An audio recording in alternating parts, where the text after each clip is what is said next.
Escucha al aire nuestro canal educativo Exploremos por la señal de televisión TDT o por la página web www.radionacional.co/exploremos. Manos a la obra en El Laboratorio. Y ha llegado la hora del laboratorio. Y a esta hora de la noche, para continuar hablando de monetización digital, tenemos con nosotros al doctor Cristian Meniu. Él es argentino. Ahorita le damos un saludo a toda la gente de Argentina. Es abogado especializado en Industria 4.0, profesor de posgrado de la Cátedra Industria 5.0. Trabaja también en la universidad, estudió en la Universidad UCES de Argentina, en la UPB en Bolivia, embajador por la paz en Naciones Unidas, presidente de la Fundación Space Kids, director del Metaverse Business School en España, director del Centro de Negocios Dubái, América Latina del Grupo 22 y conferencista internacional. Así que démosle la bienvenida a esta hora de la noche al doctor Cristian Meniu. Doctor, muy buenas noches.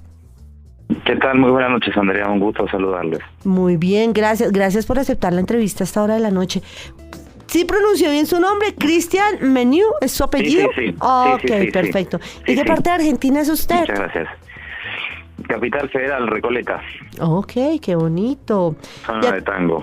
Zona de tango. ¿Y le gusta y lo baila? La milonga no, pero el tradicional sí. Ay, o sea, bueno. que es más básico, pero la milonga es más para expertos, ¿no? Lo mío es más clásico. Pero igual el tango, lo que sea, milonga o tango tradicional, es una cosa hermosísima. Bueno, Así hoy es. estamos hablando, y ahorita nos tomamos un matecito, ¿cierto? Ahorita Sí, en el intermedio o de la un café. entrevista. Y usted me cuenta ahorita qué es el matecito. Ahorita nos cuenta a los colombianos qué es el mate. Hoy estamos hablando de la monetización digital. Y bueno, quiero preguntarle, ¿qué es esto de la industria 4.0? ¿Qué deberíamos saber al Bien. respecto? Bien, es una muy buena pregunta porque de hecho estamos entrando no en un cambio de era, sino en un cambio del ser humano, ¿no? O sea, ya el ser humano que se viene de aquí a los próximos 15 o 20 años va a ser un ser humano que entra en una fase totalmente diferente, no solamente en lo que se refiere a la economía, sino también en la evolución humana, ¿no? Que tiene que ver esto de las realidades que vamos a ver, que se van a bifurcar entre, por ejemplo, lo físico, lo digital y lo biológico. Y cuando hablamos de industria 4.0, para hacer un resumen de ese concepto que comenzó en el año 2006 con el economista norteamericano Jeremy Rifkin, que le planteó a Angela Merkel de Alemania la necesidad de que el mundo tenía que generar una industria que sea diferente a las 200 años de industrias o de revoluciones industriales que nosotros habíamos tenido, y se planteó la idea de este concepto de industria 4.0 como el motor para impulsar una nueva industria que esté impulsada principalmente por la tecnología, la automatización, los espacios ciberfísicos, el 5G, entre otras tecnologías, ¿no? Siendo el 5G obviamente como la tecnología transversal a todas las tecnologías que a continuación son las que le dan forma a esa industria 4.0, que en resumen se podría decir que es la fusión entre lo físico, lo digital y lo biológico. Por eso cuando comencé diciendo que estamos a pasos de ver una transformación donde vamos a bifurcar las realidades. ¿Y qué significa esto de bifurcar las realidades? Significa que hoy tenemos una realidad física, ¿no? Que es la que podemos percibir a través de los sentidos.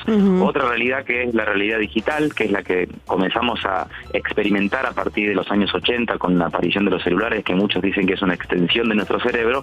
Y luego una tercera realidad, que es la realidad aumentada, que nos permite ver a través de unos dispositivos o unas gafas, Google Lens o cualquier dispositivo que se pueda uno poner el celular para poder aumentar la realidad de lo que está viendo. Genera que estemos viendo tres realidades o sintiendo tres realidades. Estas tres realidades se van a bifurcar, ¿no? Y se van a, de alguna manera, fusionar y van a lograr que un día que hoy tiene 24 horas, que nuestro cerebro experimenta que tiene 24 horas, porque en realidad el paso del tiempo es una ilusión, ¿no? Va a generar que un día de 24 horas, por la velocidad que implica, ¿no?, esta fusión de estas tres realidades, lo estemos experimentando como que fueran 3 días. Wow. Y a su vez esto va a implicar que tengamos una cuarta realidad, que es el metaverso, que es una extensión. Uy, ese tema del metaverso es un tema súper denso y también hay que mirarlo con lupa, ¿no? Porque usted como abogado debe saberlo, y pues voy a hacer aquí un gran paréntesis que me voy a salir un poquito del tema, pero va a tocar empezar a regular todo este tema del metaverso, ¿no? Porque no hay como muchos vacíos al respecto. Yo leí el otro día un artículo que uno dice, bueno, yo no hay ¿cómo lo puede tomar? Una chica, no recuerdo en qué país, dijo, es que a mi avatar lo abusaron, lo tocaron de manera indebida. Otro avatar, y uno dice, bueno, ya hay a quien se queja, a quien denuncia. Creo que ya hay unos vacíos legales, ¿no? Sí, de hecho ya hemos pensado eso y hemos presentado un proyecto de ley en Argentina para que Argentina tenga el primer proyecto de ley para los primeros 6 derechos del metaverso, porque es hablar de una nueva constitución de derechos humanos, ¿no? Porque los derechos humanos comenzaron originalmente en 1973, pero la realidad es que estos derechos humanos tienen que ser aumentados y modificados porque empieza a incorporarse la tecnología y empieza a haber esa hibridación, y ahí justamente es donde quiero llegar, porque el concepto de industria 4.0 tiene que ver no solamente para la industria, como en estos 200 años nosotros solamente hablábamos de industria. Hoy hablar de industria 4.0 es comenzar a hablar de lo que es también la industria 5.0, donde el ser humano tiene que cambiar rotundamente la estructura mental y sobre todo generar esa transformación del ser humano, donde el ser humano siga siendo el centro de la transformación en el mundo y no la inteligencia artificial. Estamos hablando de el 4.0, pero entonces, ¿hasta qué números hay? Usted me dice industria 4.0, industria 5.0, ¿hasta qué número hay? ¿6.0 o hasta dónde ha salido? Bueno, en realidad en este momento en América Latina y en muchos países del mundo siguen hablando todavía de la industria 4.0, pero la realidad es que la industria 4.0 se originó en el año 2006, o sea que es un concepto ya antiguo, que en América Latina nosotros lo empezamos a incorporar desde el 2016, cuando comenzamos a ver en el Foro Económico Mundial que hablaban del tema. Pero es algo que prácticamente ya países que están mucho más desarrollados que los nuestros están ya visionando lo que va a ser una quinta revolución industrial. Y la quinta revolución industrial, ahí entra, digamos, el concepto de lo que es la economía 2.0, ahí entra lo que es la industria espacial, ahí entra lo que es, por ejemplo, lo que hablábamos en un comienzo, ¿no? De lo que va a significar una economía llevada en el metaverso, con todo lo que eso implica, desafíos humanos en cuanto a los conflictos que estamos teniendo, ¿no? En términos de guerra, de economía, de salud, eso lo estamos experimentando en el plano físico, pero también vamos a ver un montón de desafíos en el plano virtual. Entonces, el concepto de la industria 5.0, a diferencia de la industria 4.0, estamos hablando de que la industria 5.0 es la desindustrialización de la industria. Porque ya estamos viendo que la tecnología está tomando un nivel de evolución que ya desde este año, una de las tendencias, según la revista Forbes en Estados Unidos, manifestaba que la automatización ya pasó de moda. Ahora hablamos de la hiperautomatización. O sea, estamos hablando de una hiperevolución de todas las tecnologías, donde por ejemplo podemos ver que si hablamos de una desindustrialización y no de industria, es porque podemos contemplar que en China se pueden construir edificios en menos de un mes. Y todo eso a través de impresoras 3D. Podemos imprimir alimentos, podemos... no, venga, ¿cómo es esto de imprimir alimentos? Pero si uno imprime alimentos, ¿qué se está comiendo? ¿Un cartón, una hoja? Oigan, un momento, despacio. ¿Qué es esto de imprimir alimentos? Bueno, en principio la cuestión de la impresión de alimentos es algo que se viene trabajando puntualmente y aquí en América Latina con la empresa de Chile Noco, que está haciéndonos comer, por ejemplo, hamburguesas o leche, cuando en realidad no es leche ni hamburguesa, sino que la inteligencia artificial hace que tú sientas el sabor de lo que sería una leche, un helado o una hamburguesa, pero en realidad son vegetales. ¡Wow! Increíble. Entonces, exacto, entonces estamos viendo cómo la inteligencia artificial está ayudando a que se pueda imprimir, o sea, no solamente la impresión de alimentos, porque eso es otra cosa, pero a su vez que el alimento que uno consuma tenga otro sabor, ¿no? Entonces hablamos de dos cosas que son parte de lo que va a ser la industria 5.0, que uno de los pilares que tiene esta industria es la de salvar al medio ambiente, y cuando hablamos de salvar al medio ambiente estamos hablando, que inclusive una empresa de Finlandia hoy está hablando de crear alimento a través del aire, ¿no? O sea, con lo que implica todo esto, ¿no? Y además que también es una buena manera, perdón, lo interrumpo, es una buena manera también de combatir cosas como el hambre mundial, ¿no? La pobreza. Así es. O sea que estamos entrando para muchos en una era de abundancia, pero para otros en una era donde realmente si no nos preparamos vamos a estar muy complicados. O sea, por eso se habla mucho de este concepto nuevo del trabajador del concepto, no del trabajador del conocimiento, porque va evolucionando cada vez más rápido el conocimiento y eso nos obliga eventualmente a tener que duplicar el conocimiento con mayor velocidad. Hoy el conocimiento de cualquier día se duplica cada 73 días y eso nos obliga a que el conocimiento lo tengamos que estudiar en tiempo real. No tenemos la posibilidad de quedarnos... Sí. Pero usted acaba de decir algo y es como, nos toca ponernos al día. Listo, la gente del común, el señor, la señora que está ahorita en su casa escuchándome, dice, bueno, ¿y yo cómo aprendo de esto? ¿Cómo me pongo al día? ¿Esto dónde lo enseñan? ¿Dónde puedo mirar? ¿Cómo sería la indicación?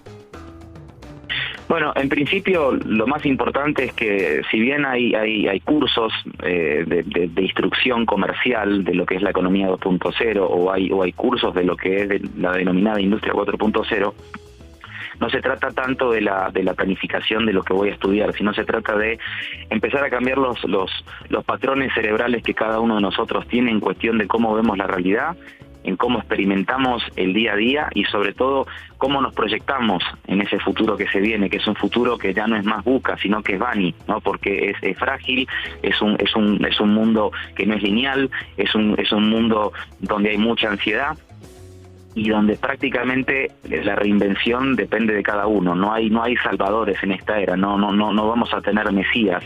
Lo que vamos a tener son equipos interdisciplinarios de personas que empiezan a fusionarse a través de una globalización nueva que ya no es una globalización de los mercados, sino que la conectividad nos permite globalizar nuevamente al mundo, o sea, dar una nueva globalización que sea mapeada a través de la inteligencia o la idiotez. Vamos a ver gente que se conecte para crear cosas o gente que se conecte para compartir memes.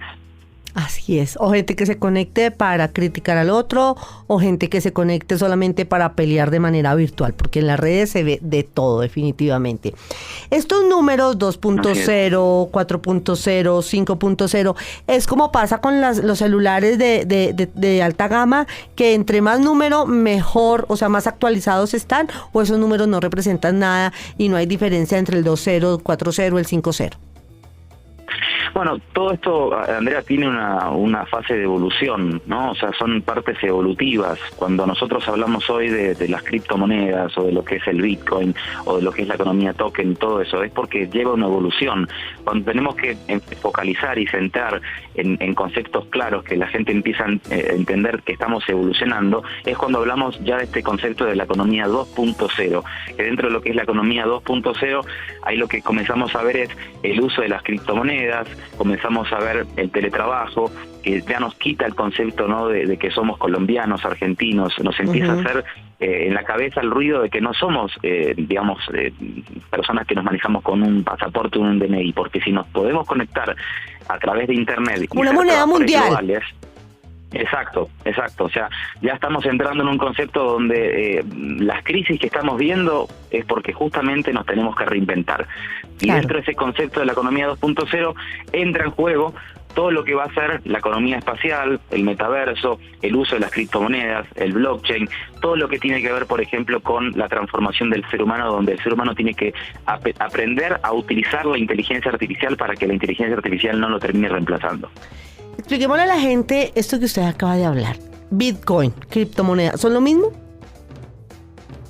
Sí, prácticamente, bueno, el Bitcoin fue la primera moneda, ¿no?, que muchos dicen que fue un japonés, que Satoshi, que no se sabe quién es este japonés, pero la realidad es que esa fue la primera moneda, ¿no?, de curso más o menos legal, porque no está en todos lados habilitada como moneda de uso legal, y se podría denominar que el Bitcoin es como cualquier otra moneda que posee las características que hacen diferentes a las demás en materia de que es una moneda descentralizada, que no la podemos tener en el plano físico, por lo tanto es una moneda virtual, y que es un dinero totalmente digital y que solo existe en la red. Eso podríamos decir que es el Bitcoin.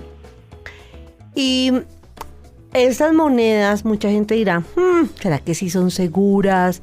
¿Cómo puedo yo garantizar el respaldo económico de esta moneda? Porque uno sabe que la moneda del banco, la que sale del banco, no tiene un respaldo ahí de un estado, de cada país. Pero estas monedas, ¿quién las respalda? ¿Cómo funcionan? ¿Cómo se adquieren? Bueno, para poner de ejemplo el Bitcoin, ¿no? Cómo funciona, Sí. ¿no? Uno como un usuario nuevo puede empezar a utilizar Bitcoin sin entender los detalles técnicos, ¿no? O sea, una vez que uno tenga instalado un monedero en su ordenador, ¿no? Un monedero digital, ¿no? Que lo podemos tener en el ordenador o en un dispositivo móvil, eso va a generar una dirección de Bitcoin y a partir de ahí lo voy a poder usar cuando lo necesite, ¿no? Y esa dirección se la puedo dar a mis amigos o a la gente que yo le tengo que pagar o viceversa, y de hecho es similar a cómo funciona un correo electrónico. Con la excepción de que las direcciones Bitcoin solamente debían de ser usadas una sola vez por el tema de la piratería o del hackeo, ¿no? Y con lo que tú bien decías, muchas monedas hoy en día no están respaldadas por los estados y mucho menos por oro o por garantías que a mí me hagan pensar que las criptomonedas hoy son la vía de escape para tener un patrimonio o para poder decir que me tengo que cuidar de lo que se viene, entonces empiezo a comprar criptomonedas. Lo resumo en un chiste que se hace habitualmente cuando me preguntan si hay que invertir en criptomonedas, ¿no? La cuestión es que un padre le decía a la hija, tú que estás todo el día con el tema de la tecnología y estás en las cripto y todo lo demás, ¿es verdad que si yo invierto en cripto voy a ser millonario? Y la hija le contesta, sí papá, pero si primero eres millonario. Ok. ¿Y estas criptomonedas las reciben en todos lados, en todos los lugares? ¿O la gente tiene que ser consciente que hay lugares que se reservan el derecho de admisión, por así decirlo, y dicen, no, aquí no me vaya a pagar con eso, págueme con dinero de verdad, por así decirlo? Tienen que tener una moneda, un monedero digital para poder recibir esos pagos, y uno tiene que preguntar si puede pagar. Por eso decía que lo primero que uno tiene que tener es un monedero, ¿no? Donde a partir de ahí puede utilizar a través del monedero digital en los que tengan monedero digital que avalen o que acepten ese tipo de pagos, ¿no? Pero para que sea posible todo esto tenemos que hablar del blockchain, ¿no? ¿Y qué es el blockchain? Bueno, el blockchain básicamente es un conjunto de tecnologías que permiten llevar un registro que es seguro, es descentralizado, es sincronizado, distribuido de las operaciones digitales, ¿verdad? Y que sin necesidad de terceros puede operar. Por lo tanto, cuando hablamos de que vamos a una evolución de una economía 2.0, hablamos de que concretamente va a ser una economía donde se supone que vamos a quitar el tema de los fraudes, vamos a quitar el tema de la corrupción, vamos a quitar el tema de los intermediarios, porque va a ser un peer-to-peer, ¿no? Que significa persona a persona. Y eso es lo que va a garantizar que la economía sea más segura, sea descentralizada, que no esté en un banco central o que no esté en el poder de unos pocos, sino que el poder lo tenga cada uno de nosotros, que el poder esté en los usuarios. Bueno, entonces vamos a mirar con lupa este tema. Digamos que esto no se trata de decir a la gente hágalo o no lo haga, simplemente infórmese y ya usted toma la decisión de si quiere hacer parte de este mundo de la moneda del Bitcoin. Escucha al aire nuestro canal educativo Exploremos por la señal de televisión TDT o por la página web www.radionacional.co/exploremos. Continuamos con la segunda parte de esta entrevista con el doctor Cristian Meniou, argentino, abogado especializado en todo esto de la industria 4.0, 5.0, 2.0, en todo esto del Bitcoin. Mi querido doctor Cristian, ¿se tomó su cafecito? Sí, muy rico, muchas gracias. No, gracias a usted por estar con nosotros. Hablemos ahora del blockchain, ¿se pronuncia así? Blockchain, sí. ¿Qué es eso? Bueno, blockchain es prácticamente una cadena de bloques que, como decía anteriormente, es un conjunto de tecnologías que llevan un registro seguro, descentralizado, que está sincronizado, que dentro del mismo están distribuidas las operaciones digitales y que, digamos, una de las características prioritarias es que no requiere de terceros, ¿no? Hoy cuando uno va a hacer una operación bancaria o cuando uno, por ejemplo, tiene que inicialmente hacer cualquier trámite, necesita de terceros. En cambio, en el blockchain se quita el rol del intermediario, se hace algo directo. Y el blockchain está muy relacionado con lo que va a ser la web 3.0, que es un concepto. Perdónenme las personas que les hablo de 2.0, 3.0 y todo eso que los puede marear un poco. Pero la realidad que son conceptos que tienen como números porque vienen, como decíamos en un comienzo, no como evolutivos esos procesos, ¿no? Entonces no podemos hablar de blockchain sin mencionar la web 3.0. Que la web 3.0, a diferencia de la web actual que todos estamos usando, es una web que su modelo de negocio principalmente es la extracción de datos, y vemos cómo hay imperios de datos que son los dueños prácticamente del mundo hoy en día, ¿no? Por eso hablamos de que el dato hoy es el petróleo del mundo, ¿no? Con lo que va a venir, ¿no?, a continuación de aquí a los próximos, muchos dicen que es menos de 20 años, pero creo que para que el mundo tenga realmente entre todos nosotros aplicado el blockchain, vamos a necesitar un proceso de 10 a 20 años, ¿no? Muchos dicen que vamos a verlo antes, pero yo creo que por los pasos que vamos dando, no va a haber el mundo, porque todo el mundo en este momento no tiene internet, ¿no? Eso es una realidad.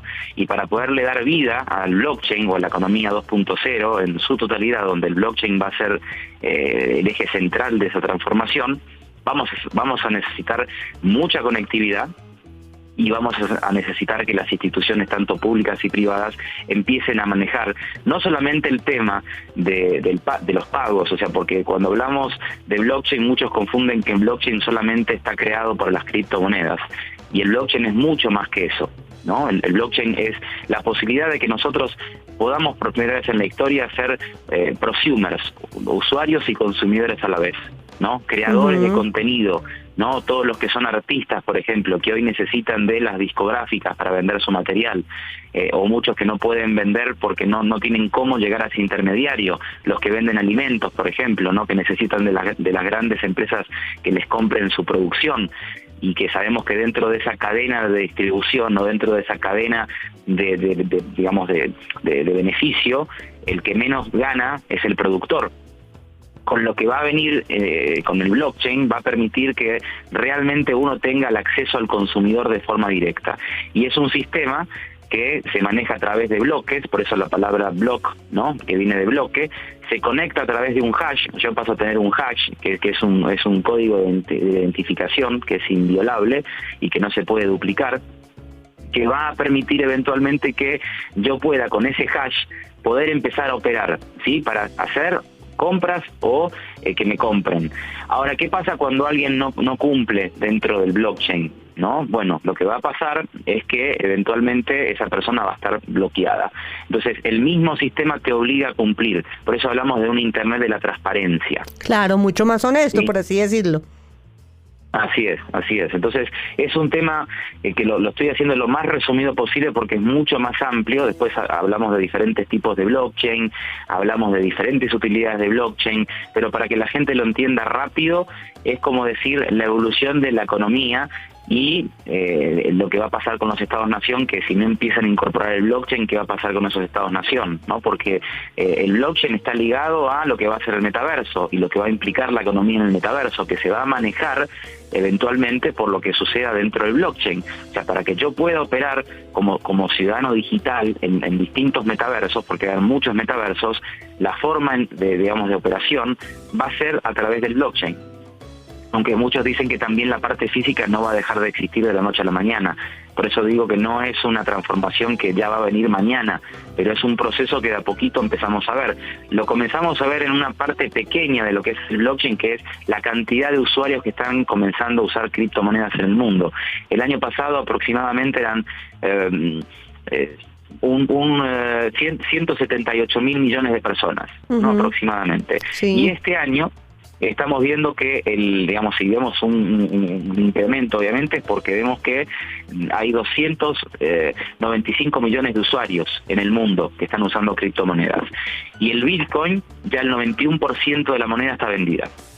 Increíble. O sea que realmente es una de las grandes esperanzas. ¿Qué países, dentro de lo que usted sabe, están manejando este tipo de monedas? Porque estábamos hablando hace un rato que eso no es a nivel mundial. Me imagino que hay algunos países que dicen, no, esta moneda aquí no. ¿Cuáles lo están aceptando y cuáles no? Bueno, hay bastantes proyectos, como por ejemplo el Yuan Digital, que se dice que se va a presentar ahora en los Juegos de Invierno de China. Después Estados Unidos con su proyecto, ¿no?, de su dólar digital, porque vieron que estaba Facebook queriendo sacar su moneda digital. Entonces medio como que no lo aceptaban, pero comenzaron a ver lo de China y ahora están acelerando para que Estados Unidos también tenga su dólar digital, ¿no? Como también en el caso de Venezuela, que tiene su petro, que es una criptomoneda. Vemos lo de El Salvador, que El Salvador sí regula el Bitcoin como una moneda de curso legal y que está avalada por el gobierno, ¿no? Y después hay un montón de proyectos dentro de América Latina, por ejemplo en el caso de Ecuador, de Chile, que están teniendo intención de tener su propia criptomoneda.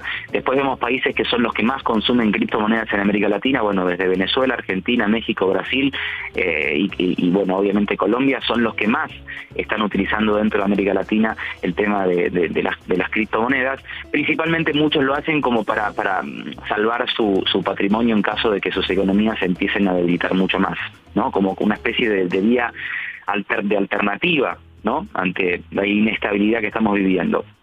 El tema que si uno ve en profundidad todo este tema de las criptomonedas, lo que uno tiene que entender es que es algo muy volátil en principio y que requiere no tanto de la explicación de un experto, sino de la investigación personal y de la dedicación sobre lo que uno pueda aprender sobre eso, ¿no? Y que lo interprete de forma personal, porque muchos dicen que el Bitcoin o las criptomonedas son la salvación y otros dicen que va a ser una bomba de tiempo y que es muy inseguro y que eso es una cortina de humo de muchas otras cosas.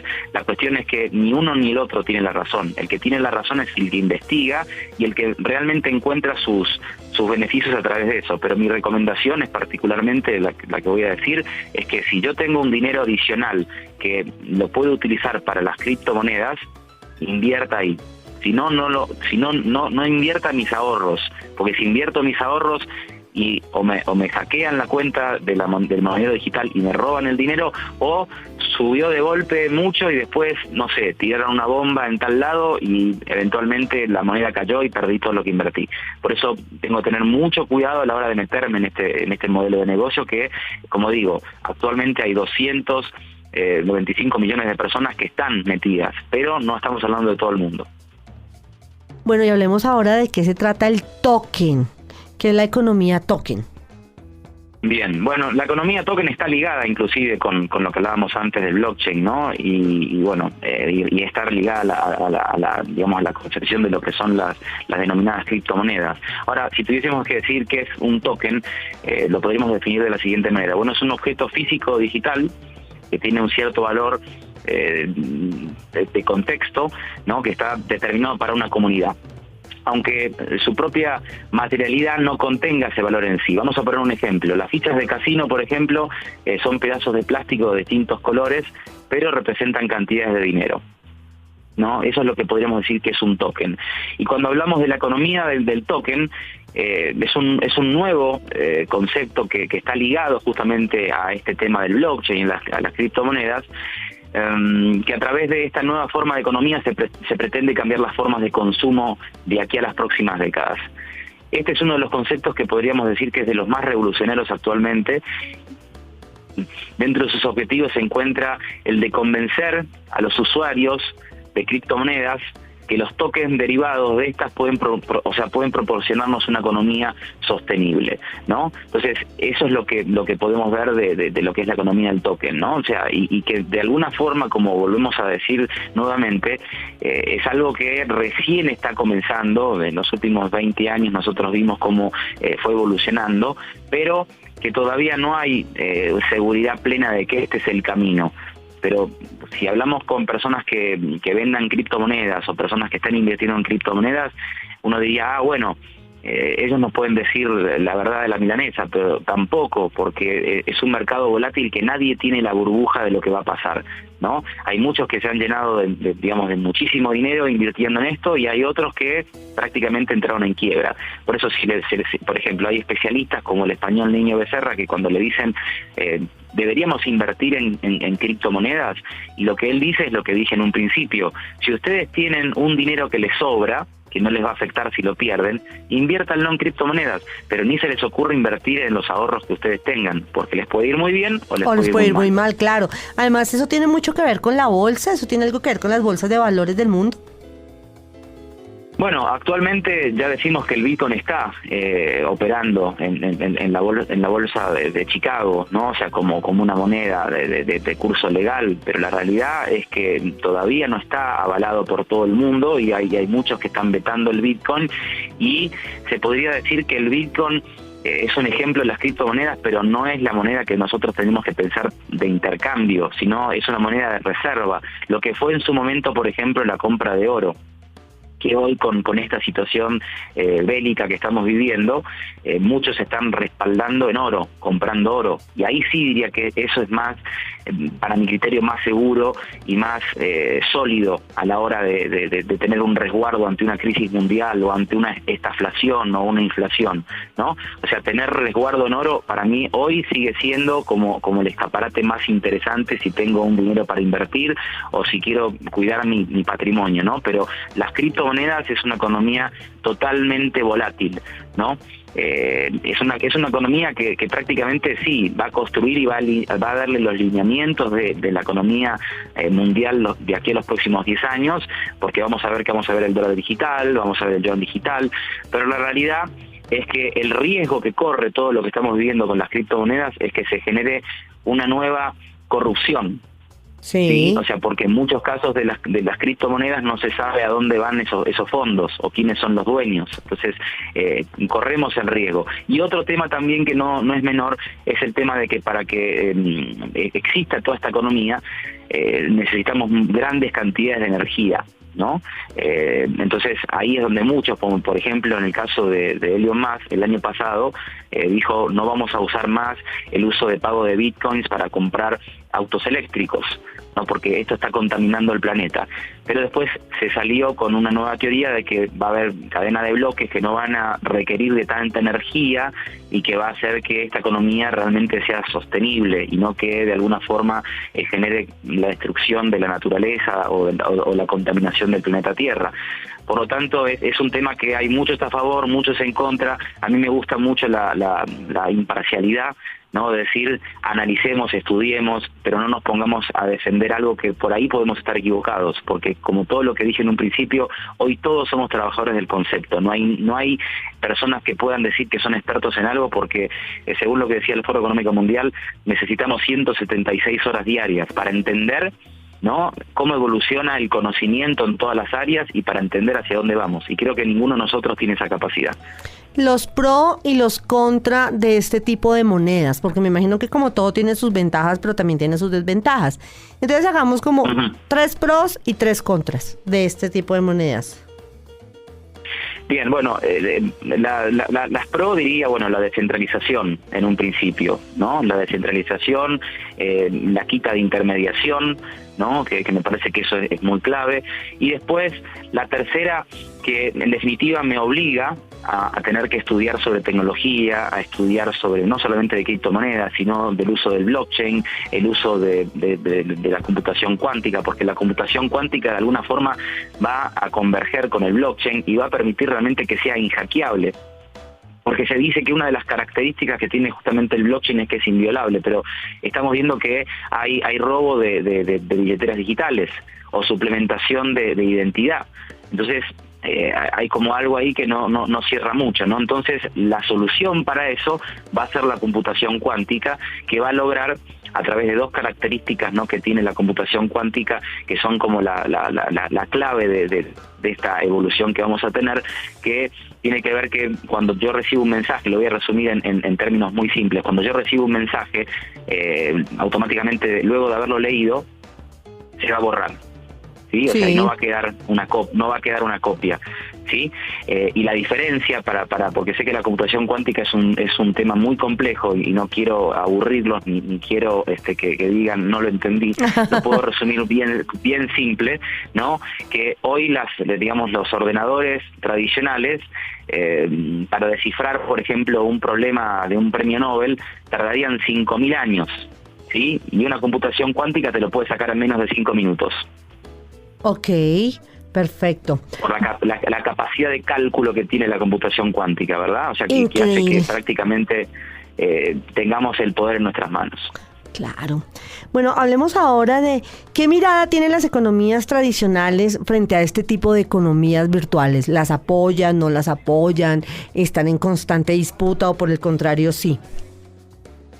Bueno, prácticamente yo diría que cómo se proyecta esta economía, bueno, es ver el caso de la incorporación de la moneda de curso legal del BTC Bitcoin en El Salvador, ¿no? Que estamos, en este caso concretamente, visualizando los procesos evolutivos y que están proyectados sobre la construcción de la tecnología blockchain, ¿no? Que en función de ese modelo digital va a tener un impacto en la economía mundial. Pero, como tú lo decías en un principio, falta regulación que tenga la capacidad de insertar los modelos de tokenización que estén atados a las reservas y a su garantía, que respalde a cada uno de los criptoactivos que se encuentran vinculados a la economía real, ¿no? Ponemos un caso bien concreto, que es el ejemplo de Atómico 3, que es la única criptomoneda en el mundo cuyas reservas son físicas de litio, ¿no? Que para muchos el litio es el oro que hay que invertir, ¿no? Que en este momento se debate si los gobiernos necesitan eventualmente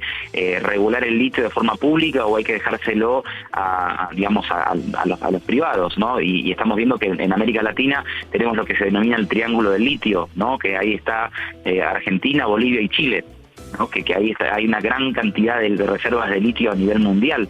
Después otra en México, ¿no? Y el litio va a ser de alguna forma el oro de la industria 5.0, porque gracias al litio vamos a poderle dar forma a los autos eléctricos, vamos a poderle dar forma a mejorar la calidad de la energía de las baterías, vamos a mejorar la energía en sí. O sea, vamos a proyectar realmente que gracias y en efecto a la aplicación de lo que es el litio veamos que la economía mundial mejore, ¿cierto? Pero la realidad es que la proyección de toda esta economía es en muchos casos muy incierta, porque no sabemos bien si va a terminar de ser una bola de nieve que crece y después que explota, o si va a ser algo que efectivamente va a permitir que sea una salida donde todos nos volvamos millonarios. O sea, porque hay algunas personas que dicen, no, compren Bitcoin y cada persona que compre un Bitcoin en 20 años eso va a valer $1 millón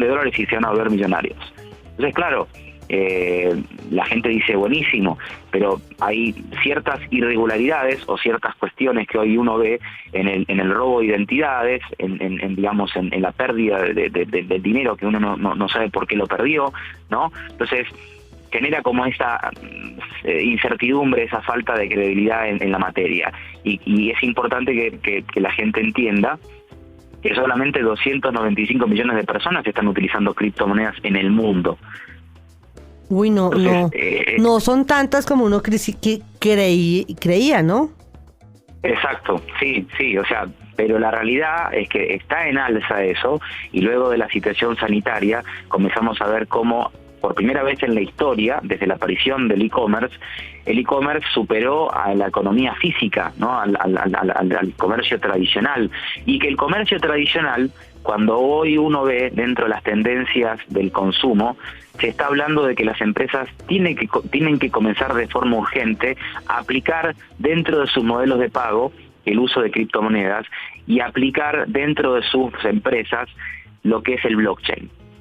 O sea que son dos tecnologías que las empresas, sean grandes, pequeñas, no importa, porque estamos hablando de que son tecnologías que se necesitan. Entonces, ahora, perdón, me interrumpo. Sí. Ahí viene mi pregunta. ¿Cualquier tipo de empresa puede hacer parte de este tipo de economías? No importa si son grandes, si son medianas, si son pequeñas, si son emprendedores. Todos pueden hacer parte de esta economía. Exacto. Todas en la medida que tengan justamente esta base que estamos hablando, ¿no? O sea, en principio, que tengan monederos digitales, de esos monederos digitales de qué monedas aceptan, y que eventualmente también se estén manejando con el blockchain, que es lo que de alguna manera es lo que le da la seguridad, por así decirlo, ¿no? Y es como una pata necesaria para el uso de todo esto, ¿no? Necesito sí o sí el blockchain, porque ahí dentro del blockchain hay un sistema que está, digamos, de alguna forma regulando que las dos partes cumplan. Porque si una de las dos partes no cumple, bueno, eventualmente se bloquea la parte que no cumple hasta que cumpla.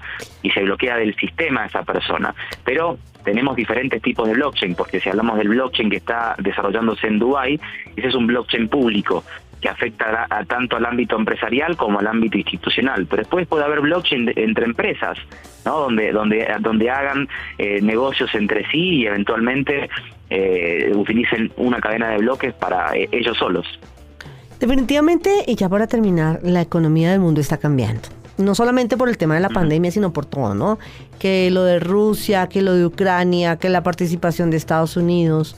¿Qué sucede? ¿Qué incidencia puede tener este tipo de cosas en este tipo de economías, en este tipo de cambios económicos que se están aproximando? ¿Qué incidencia tiene Estados Unidos? ¿Qué incidencia tiene lo que está sucediendo entre Rusia y Ucrania? Bueno, en principio lo que uno está viendo es que el ejemplo, esto que tú acabas de mencionar, es que Ucrania se está fondeando de criptomonedas, Okay. ¿no? Que hoy representan $100 millones, porque empezaron a recibir donaciones, ¿no? de distintas criptomonedas, y hoy Ucrania legaliza justamente el tema de las criptomonedas para eventualmente, luego de que termine la guerra, contar con $100 millones que están a disposición para la reconstrucción de ese país.